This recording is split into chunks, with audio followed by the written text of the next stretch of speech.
Welcome to the First Unitarian Church of Worcester, Massachusetts. I'm Sarah Stewart. I'm the minister here. It's wonderful to have all of you with us this morning. I'm leading worship this morning with our Director of Music, Allegra Martin, Assistant Director of Faith Development, Abigail Hannaford-Riccardi, and our broadcast tech, Charlie Morrow. Sue and Bob Shaw are our head ushers this morning, and Harriet Gage is reading our story. Our music this morning is offered by our wonderful adult choir, and our own Becky Spanigal is joining on the piano. Here at First Unitarian Church, we strive in loving fellowship to honor the sacred, connect with each other, and serve justice. We are a welcoming congregation. Whatever your age, race, class, or nationality, you are welcome here. Single people and families of all kinds are welcome here. LGBTQ folks are welcome here. Those of all physical and mental abilities are welcome here. The doors of this church are open to all, and we are delighted that you are with us today. I welcome those of you who are joining us online. You can like this video to help others find us and subscribe to our channel to find more content. The best way to learn more about everything we do together as a church is to subscribe to the newsletter. You can go to firstunitarian.com and click subscribe to the newsletter at the bottom of any page. If you're in the Worcester area, I invite you to join us every Sunday here at 90 Main Street at 10:30 in the morning for worship and fellowship. Everybody is welcome to come to a social hour after the service through either of these doors at the front of the sanctuary. This door on my left is the accessible entrance. If you are a newcomer, please stop by the welcome table in the church parlor to pick up a gift bag and help us get to know you better. The gift bag has information about the church and Unitarian Universalism and a goodie for you. There, you can also fill out a visitor form, which will sign you up for our newsletter, make sure you have a name tag for next week, and give me the chance to reach out and introduce myself. Marjorie Connolly will be at the welcome table. I'm not sure I see Marjorie this morning. A member of the welcome team will be at the welcome table to greet you. There are announcements in your order of service. I have a few additional announcements. I am beginning a spiritual practice opportunity for Lent starting this Wednesday and going through until the Wednesday before Easter. It is an opportunity for poetry and silent prayer at 8 a.m. every Wednesday morning on Zoom. The idea is if you're a working person, you might be able to join before your workday. I'll open up the room at 7:45. We'll gather at 8 with some reflection. We'll have 20 minutes to sit in silence together and be done by 8:30. And if you want to chat or have a chance to talk with me, I'll stay on a little bit after. So the link is in the newsletter, and I hope I'll see some of you online this Wednesday morning. A group in the church, the Family Support Circle, has worked for many years now to give support to 2 refugee families in the church and has accompanied those families and offered friendship and support along their journey of becoming Americans. One way that we help support a family in the church is by helping to give rides to the children in that family to and from school. And we are looking for more drivers to help be part of that arrangement. It can be as little or as much as you want to give, and it's very much like giving your kids' friends or your grandkids' friends a ride to or from places they need to go. If you might be interested in helping with that work, you can talk to me or Kate Sheehan. Kate, can you wave? To learn more about this opportunity to be involved in our community. So thank you for considering that. This is the day the Lord has made. Let us rejoice and be glad in it.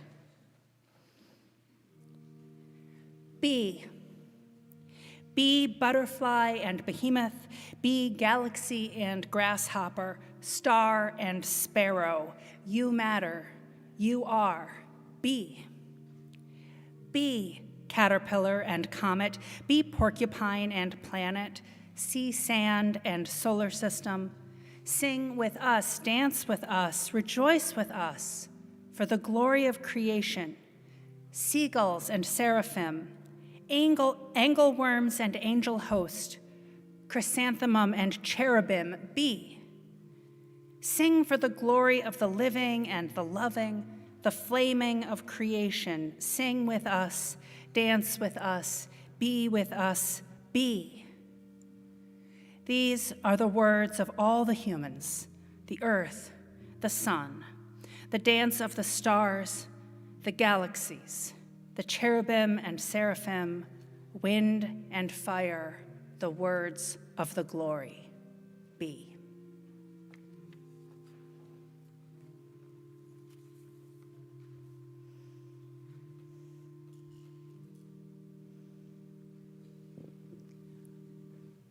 Bobby is lighting our chalice this morning.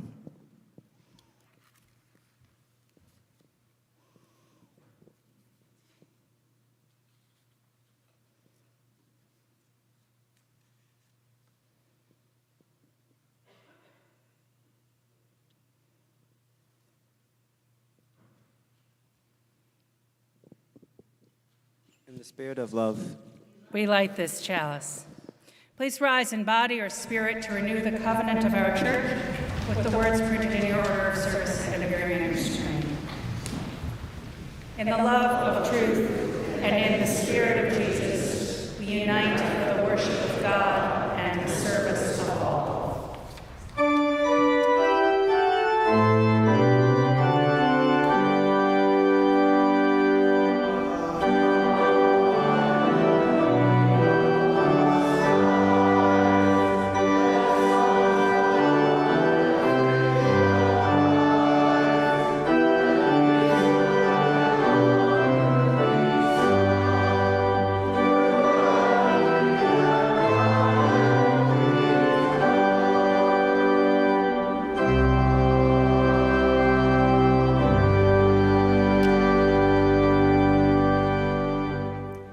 Opening hymn is number 103 in your gray hymnals, For All the Saints.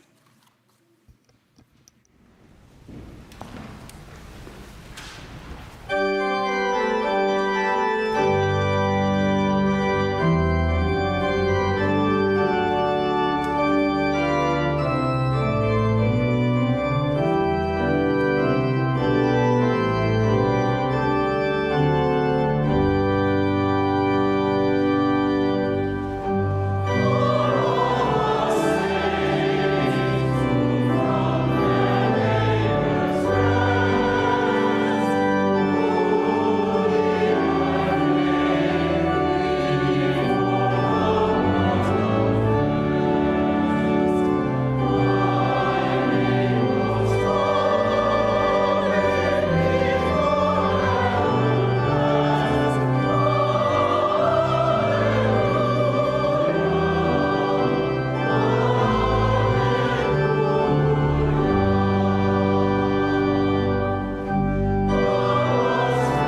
Hi, I'm Harriet, and I'm going to be reading our story today.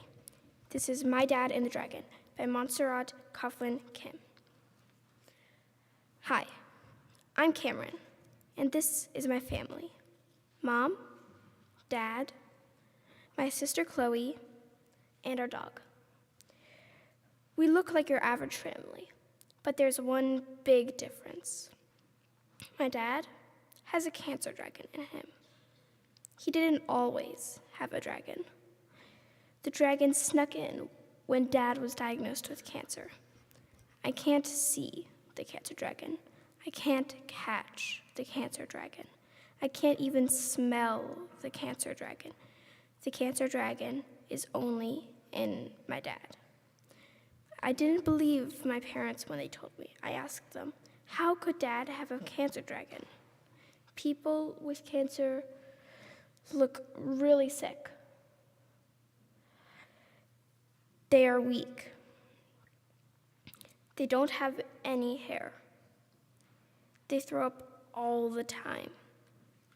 People with cancer might die. That is not Dad. Chloe told Mom, I don't think the doctors are right. Mom answered, the doctors did a lot of tests to make sure. Mom says we can help Dad fight the cancer dragon as a family. We still go to school, play sports,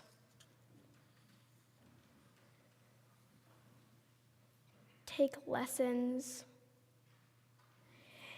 and hang out with friends. But we also help Dad. The doctors have lots of ways to help fight Dad's cancer dragon. Doctors give Dad special medicine. The medicine should not be touched and is mixed especially to fight my dad's cancer dragon. Doctors can also shine a special light called radiation on places inside Dad where the cancer dragon likes to hide. Dad says radiation is boring, but it doesn't really hurt.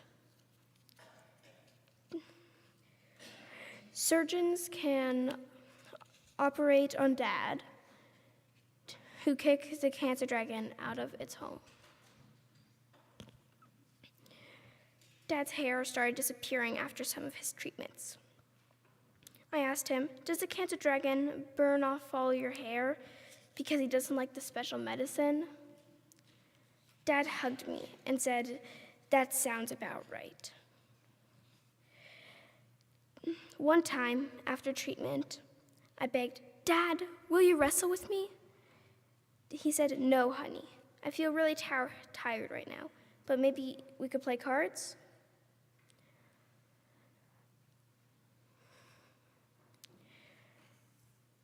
Turns out, Dad is really good at cards.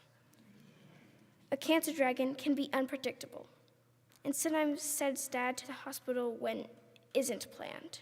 I get worried that he might not come home. I'm scared. I told my mom one night. I feel scared too sometimes, she said. Cancer can seem scary, but I trust our doctors to take care of him. Before she turned off the light, Mom told me, you can ask anything you want to know about Dad and his cancer dragon. I will always try to listen and answer as best I can. I told Chloe about how I feel too. She asked, want to bake some cookies for Dad? While we mixed and dolloped, Chloe said Mom and Dad would tell us if the cancer dragon was getting too big. The cancer dragon makes me mad sometimes. I wish I could jump on it and whomp on its head. It's time for you to go away. My dad is going to beat you up, so you should leave now. I feel better imagining that I can scare off the cancer dragon. Sometimes, when Dad has been fighting the cancer dragon extra hard, he doesn't act like himself. It seems like he snarls at everything. "Who left the lights on?" he roars. "Don't jump on the sofa," he yells. "Be quiet," he shouts. Dad gets mad at his cancer dragon too. The cancer dragon doesn't let him play with me like he used to.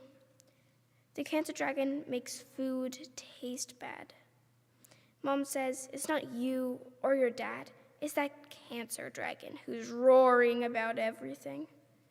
We all have to live with the cancer dragon for now. Life with a cancer dragon is not always bad. We put on shows.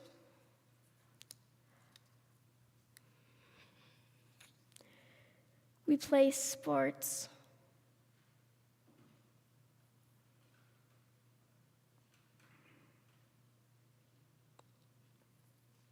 We celebrate birthdays.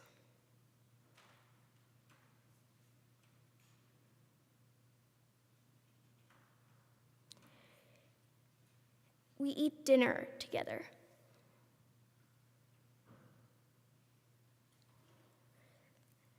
And we get in trouble for not tidying our rooms.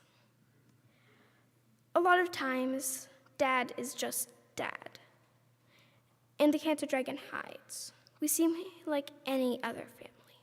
I like it when Dad seems stronger than the cancer dragon, when life feels almost normal. Dad needs a lot of good food, rest, and tons of love to fight the cancer dragon. I give him all my love, since I'm not such a good cook. Every day is a good day to tell my dad that I love him.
Today in Faith Development, we have our usual classes, Coming of Age, Soul Matters, the nursery's open, and after church today, we do have YRU2, but there is no children's choir and no youth choir today.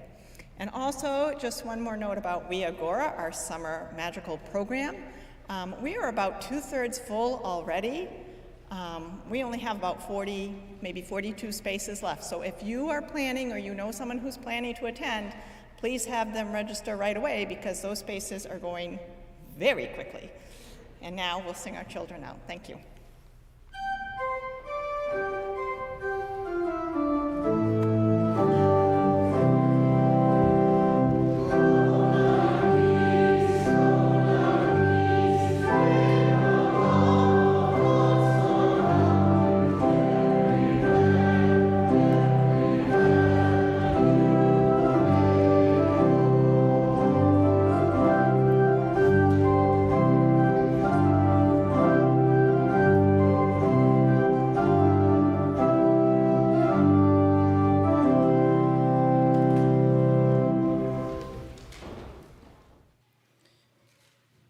I invite you to join me in our common prayer found at number 501 in your gray hymnals.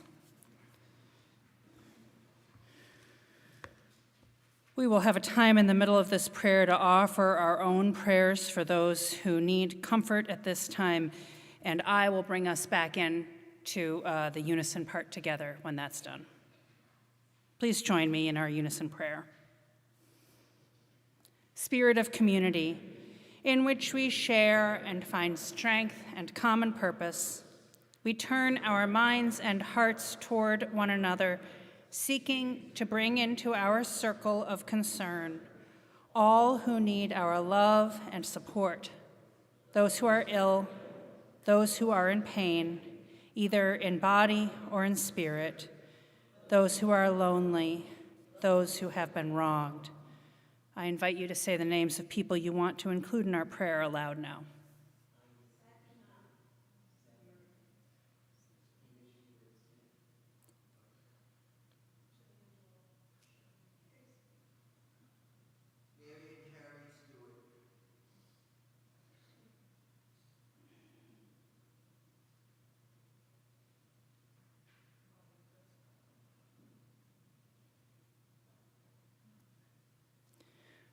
We are part of a web of life that makes us one with all humanity, one with all the universe.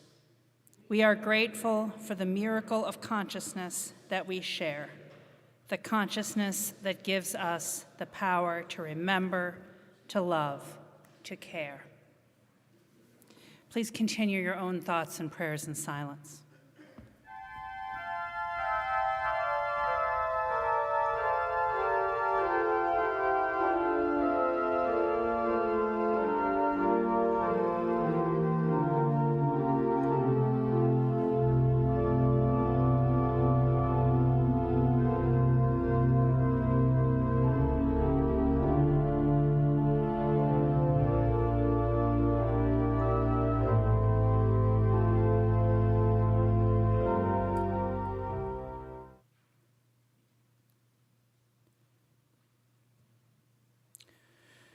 We hold in our hearts all those whose names we said aloud and whose names we carry with us, who are in need of healing or hope.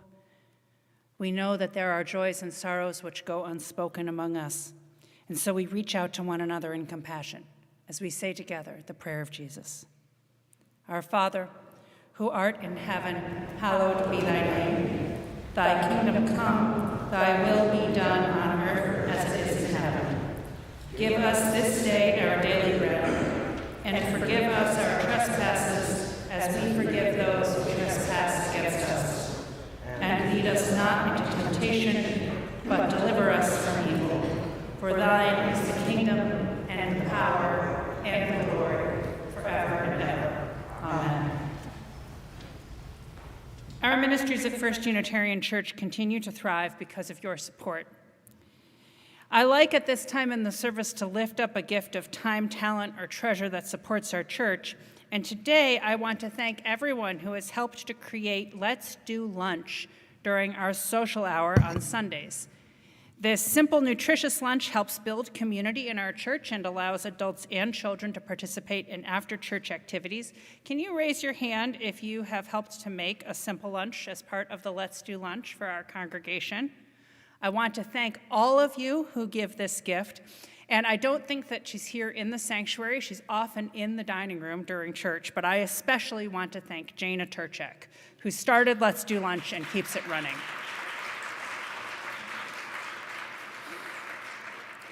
The ushers will receive the morning's offering, or you may scan the QR code in the order of service. If you're online, you may scan the QR code, which will appear on your screen.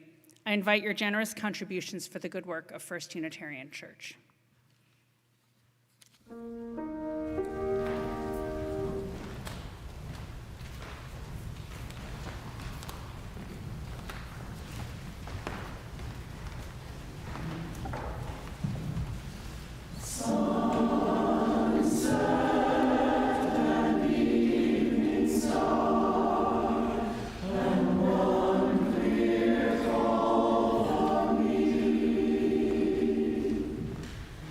And may there be no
Our first reading is from the 104th Psalm. Bless the Lord, O my soul. You cause the grass to grow for the cattle and plants for people to use, to bring forth food from the earth and wine to gladden the human heart, oil to make the face shine and bread to strengthen the human heart. The trees of the Lord are watered abundantly, the cedars of Lebanon that he planted. In them the birds build their nests, the stork has its home in the fir trees. The high mountains are for the wild goats, the rocks are a refuge for the conies. You have made the moon to mark the seasons, the sun knows its time for setting. You made darkness, and it is night, when all the animals of the forest come creeping out. The young lions roar for their prey, seeking their food from God. When the sun rises, they withdraw and lie down in their dens. People go out to their work and to their labor until the evening. These all look to you to give them their food in due season. When you give it to them, they gather it up. When you open your hand, they are filled with good things. When you hide your face, they are dismayed. When you take their breath away, they die and return to the dust. When you send forth your spirit, they are created, and you renew the face of the ground.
Our second reading is the poem From a Window by the poet Christian Wammes. He wrote this a few months after being diagnosed with a rare cancer. Incurable and unbelieving in any truth but the truth of grieving, I saw a tree inside a tree rise kaleidoscopically as if the leaves had livelier ghosts. I pressed my face as close to the pain as I could get to watch that fitful, fluent spirit that seemed a single being undefined, or countless beings of one mind, haul its strange cohesion beyond the limits of my vision over the house heavenwards. Of course I knew those leaves were birds. Of course that old tree stood exactly as it had and would, but why should it seem fuller now? And though a man's mind might endow even a tree with some excess of life to which a man seems witness, that life is not the life of men, and that is where the joy came in.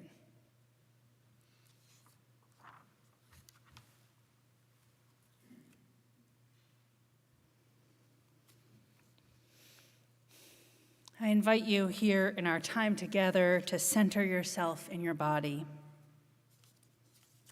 Breathe in and out. Be aware of your body in this space. The top of your head,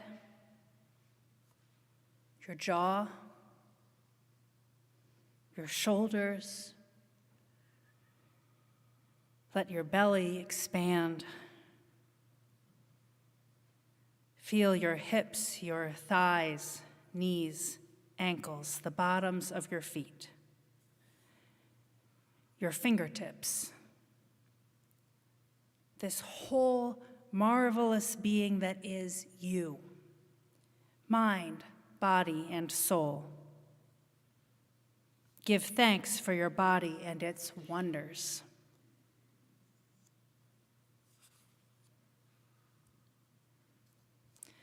I want to thank you over the course of these past several Sundays for coming with me on a journey to explore the spiritual themes of illness and wellness. It is not easy to face the fact that all of us will become sick eventually and will die eventually. We need a constant reminder, I think, even though it is the one universal of the human experience.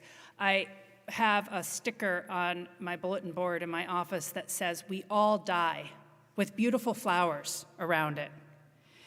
And it's a little startling to see it every time, even though it is so obviously true. Understanding this makes our lives all the more precious every single day.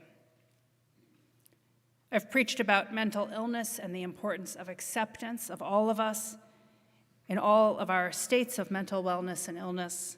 I've preached about disability and the importance of access and justice. This morning, I want to talk about cancer. Even as mortality decreases, it is still one of the two leading causes of death in the U.S., and I think it is a diagnosis that still sparks fear and uncertainty when we get it or when a family member experiences cancer. Cancer research has produced remarkable results in recent decades. It is no longer a death sentence. Many cancers have become survivable through early detection, new medicines, vaccines, and immunotherapy. Still, I believe cancer has wisdom to teach us if we can set aside our fear and hear what it has to say. Cancer has touched all of our lives, I'm certain of that, looking out here at this congregation. And I want to share with you the stories of 3 women whose lives and deaths from cancer have stayed with me and touched my life.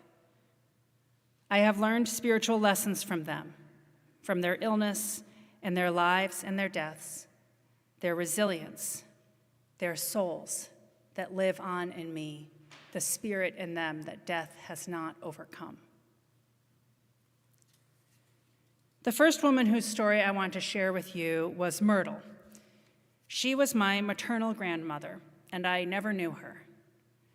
She died of leukemia in 1968.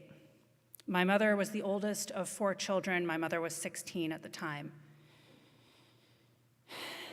The fullness of this family story only came out to me and my brother after my own mother had died. I knew that Myrtle had died of cancer in 1968. I knew that it had been a swift illness and that there was not a therapy that could help her at that time.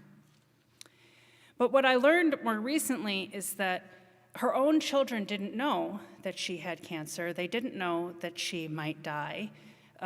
When she went into the hospital for what turned out to be the final time, they didn't know that she was that sick or that there was any chance of their mother not coming home.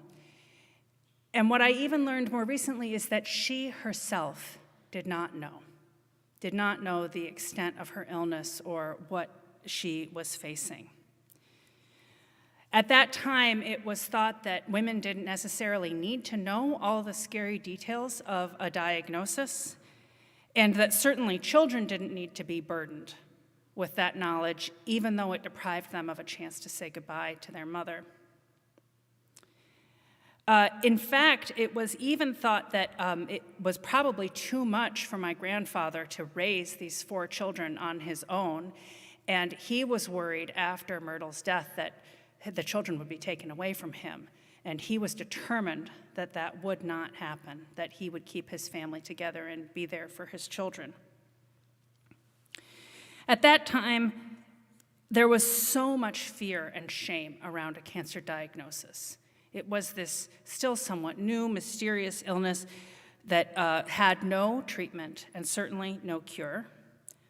Before breakthroughs of vaccines and antibiotics at the beginning of the 20th century, many people did not live long enough to be diagnosed with cancer. So as the 20th century progressed and death from other illnesses became rarer, death from cancer became more common yet completely untreatable at that time.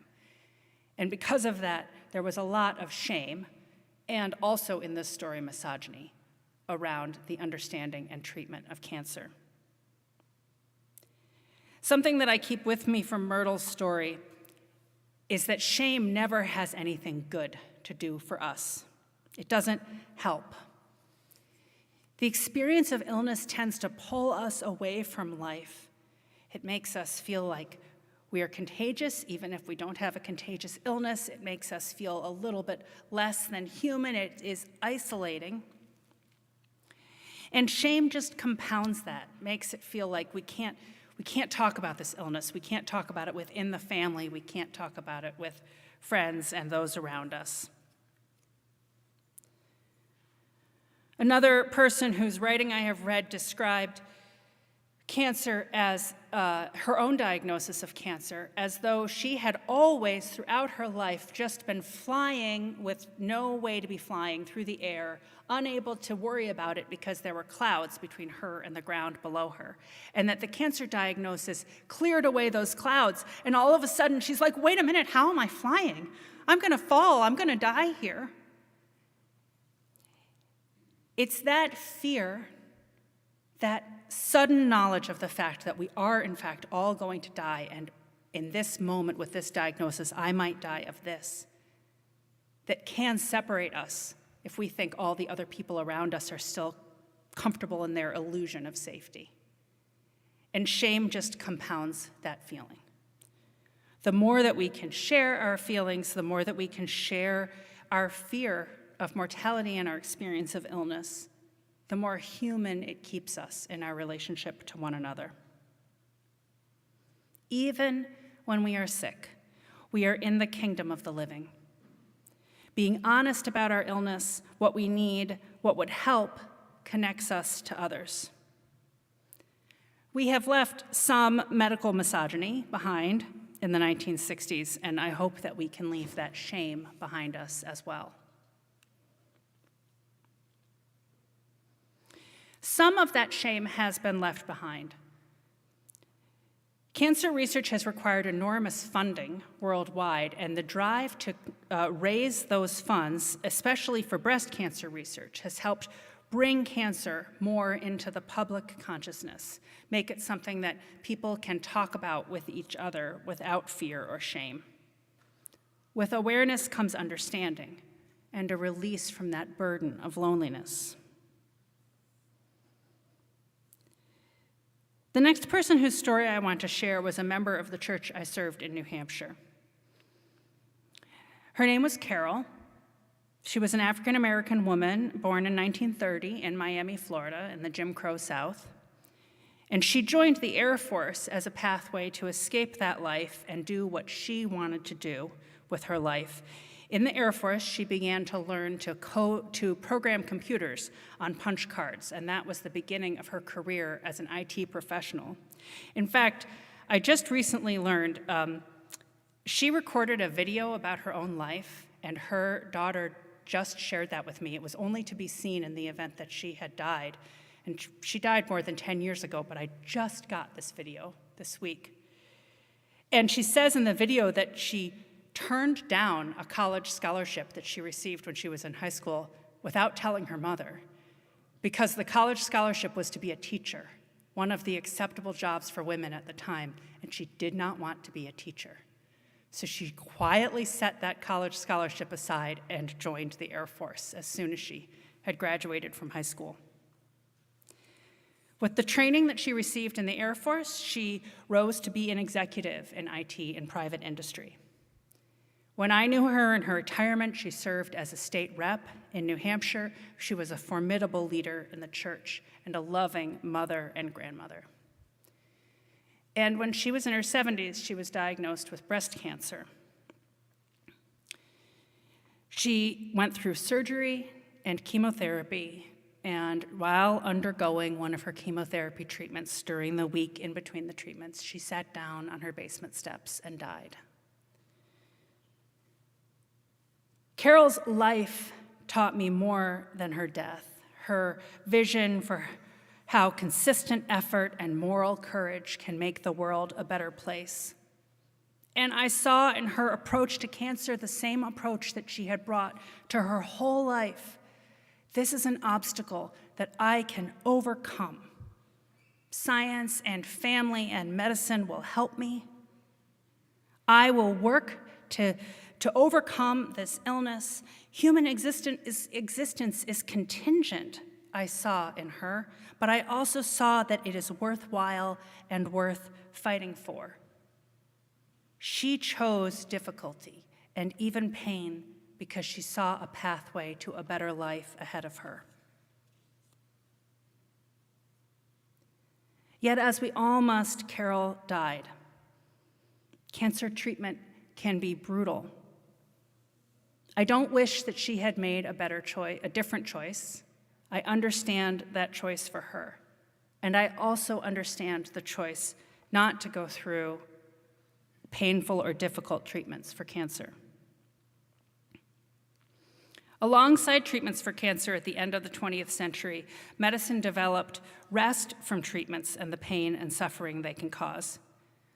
Palliative medicine was developed in England after World War II by Cicely Saunders, a nurse and physician in England.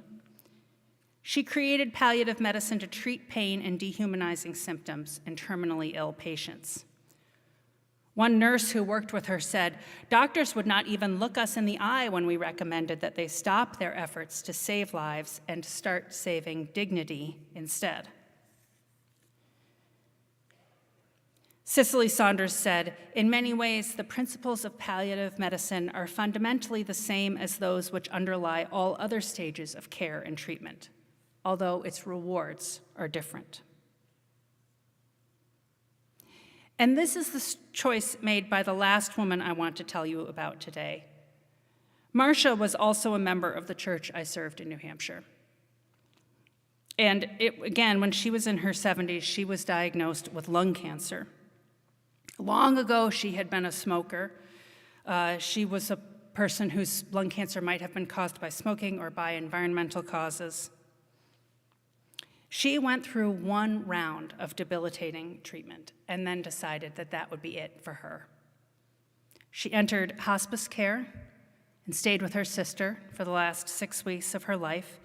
And during that time, she welcomed friends to visit her. The choir of the church went to her sister's house and sang for her.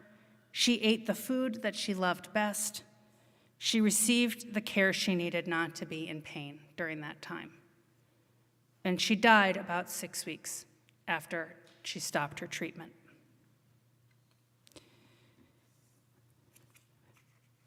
I'm grateful for that choice that both Carol and Marcia had, a choice that respected their humanity and their dignity as people, a choice to either undergo treatment even though it would be painful, or a choice to say no to treatment in order to be able to enjoy the amount of life that a person had left. I'm grateful for hospice care and palliative care. These branches of medicine treat suffering, sometimes instead of curative treatments and sometimes alongside them. I'm grateful for oncology and research into preventions. And the last wisdom that I take from Marcia's story is the importance of care for human and animal life by caring for the environment. Cancer is a reflection of the world we live in. In a way, cancer inscribes the environment on our bodies. You may know that it was a battle to make clear the connection between lung cancer and cigarette smoking. The tobacco industry put up an enormous fight against making that connection clear. Yet, the very first scientists to publish that connection, in that very same paper, described the correlation between lung cancer and environmental pollution. The closer someone lived to a major roadway, and by extension polluted air, the more likely they were to have lung cancer. Today, according to oncologist and writer Siddhartha Mukherjee, non-smoking-related lung cancer is the 5th most common cause of cancer-related mortality globally. So for all my gratitude for how doctors and researchers treat individuals and populations, I hope we could all come together as a society beyond the discipline of medicine to treat the earth. The suffering in our bodies tells us that the earth is suffering. Prevention begins with the air we breathe, the water we drink, and the food we eat. Cancer cells are cells in our bodies that refuse to mature. Instead of growing into functioning lung, breast, or cancer cells, they simply reproduce without taking on the work of their mature cousins. I can't help but see a parallel to the earth. If we produce and produce, consume and consume without maturity and responsibility for our behavior will overrun the earth and its resources.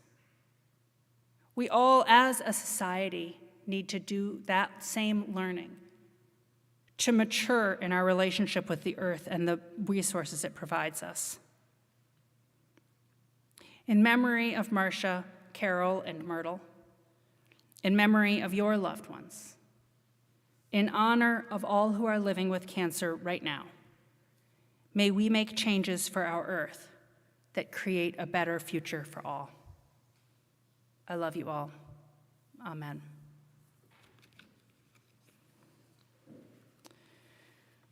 Our closing hymn is a hymn we don't sing all that often, and so our choir is going to come up to support us at the front. Please rise in body or spirit to sing hymn 317 in the gray hymnal, "We Are Not Our Own."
good courage. Hold fast that which is good, render to no one evil for evil. Strengthen the faint-hearted, support the weak, help the afflicted, honor everyone. Love and serve the holy, rejoicing in the power of the Spirit forever. Amen. Please be seated for our closing music.